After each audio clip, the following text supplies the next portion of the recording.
Good morning children. आज हम पुनः यशपाल रचित लखनवी अंदाज पाठ का अध्ययन करने जा रहे हैं।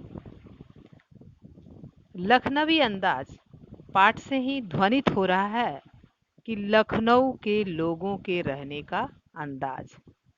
लखनऊ जो नवाबों का शहर माना जाता है। पहले जो नवाब होते थे उनके पास रियासतें होती थी, लेकिन अब वे अमीर रहे नहीं, उनके पास रियासतें नहीं रहीं।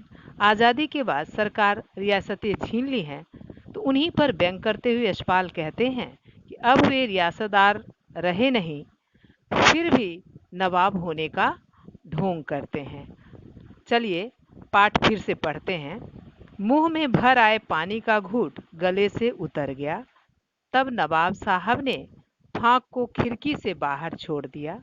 नवाब साहब खीरे की फाँकों को नाक के पास ले जाकर वासना से रसास्वादन कर खिड़की के बाहर फेंकते गए।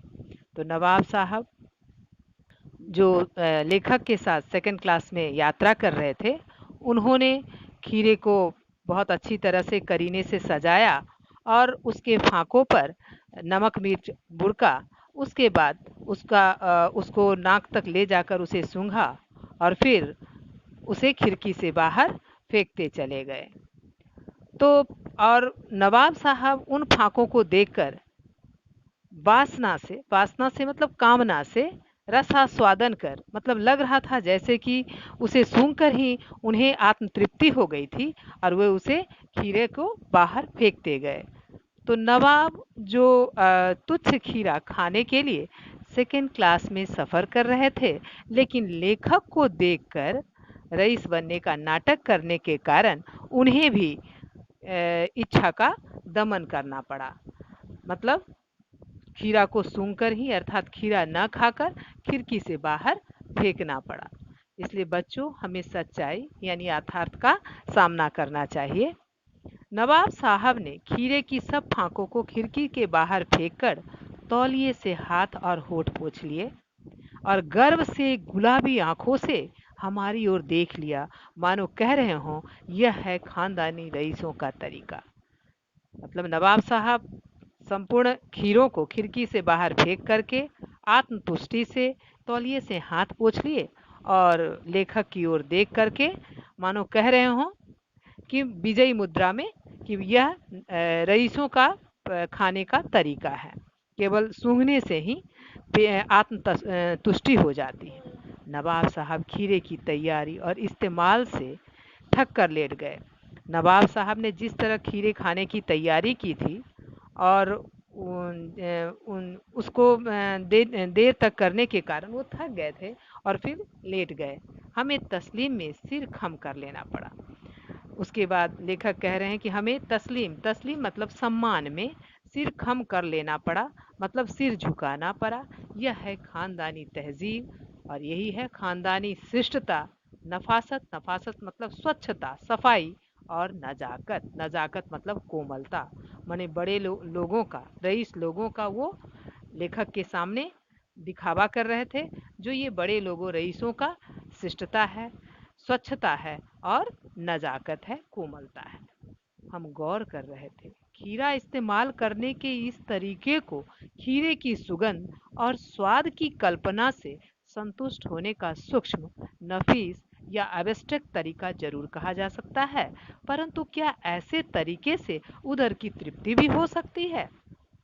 उसके बाद लेखक कह रहे हैं कि हमने गौर किया कि जिस तरह से उस नवाब ने खीरे की सुगंध और स्वाद की कल्पना से संतुष्ट होने का नाटक किया, तो यह सूक्ष्म कहा जा सकता है, बढ़िया तरीका है। एब्स्ट्रैक्ट माने अस्पष्टता का अभाव कहा जा सकता है, परंतु क्या इस तरीके से उदर की तृप्ति हो सकती है?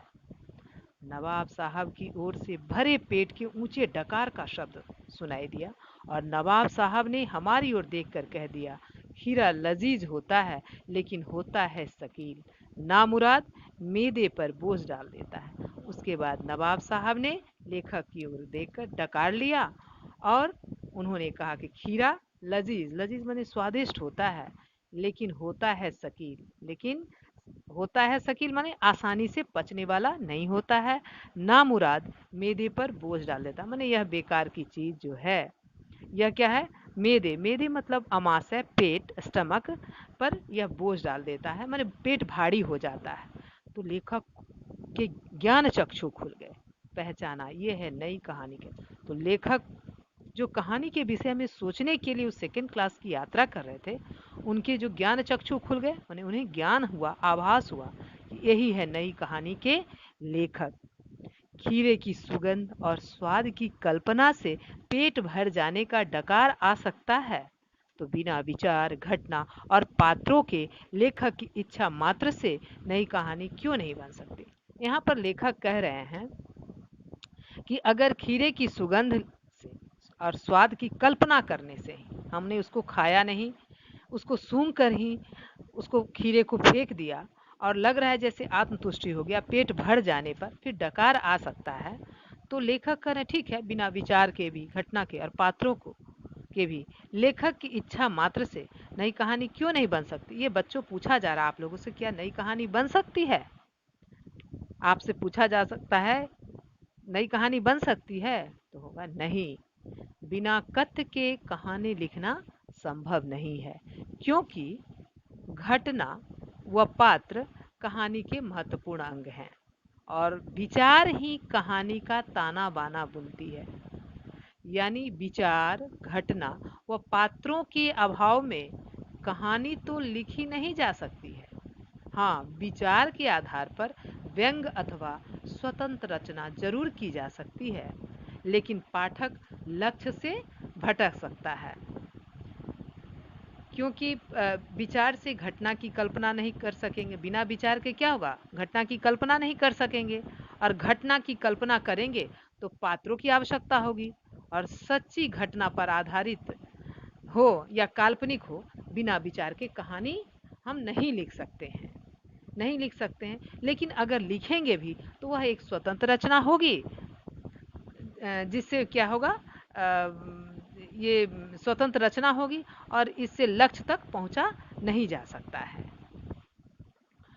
तो यह पाठ लखनवी अंदाज, जिसमें आपने देखा कि झूठी शानो शौकत का जो नवाब प्रदर्शन कर रहे हैं, किस तरह से उन्होंने खीरे बिना खाए फेंक दिए, इस झूठी शान शौकत में अपनी इच्छाओं का नाश किया। लेखक को एक नई कहानी का विचार मिला और उन्होंने नई कहानी लिख डाली। शब्दार्थ: वासना, इच्छा, तस्लीम, सम्मान, तहजीब, शिष्टता, नफासत, स्वच्छता, नजाकत, कोमलता, नफीस, बढ़िया, एब्स्ट्रैक्ट, सूक्ष्म, अस्पष्टता का अभाव, शकील, यहाँ पर स्टील दिया हुआ, उसको ठीक कर लेंगे। शकील, शकील माने आसानी से न पचने वाला। गृह कार्य नोट करेंगी। बिना विचार, घटना और पात्रों के भी क्या कहानी लिखी जा सकती है? दूसरा प्रश्न, लखनवी अंदाज पाठ का संदेश लिखें। धन्यवाद।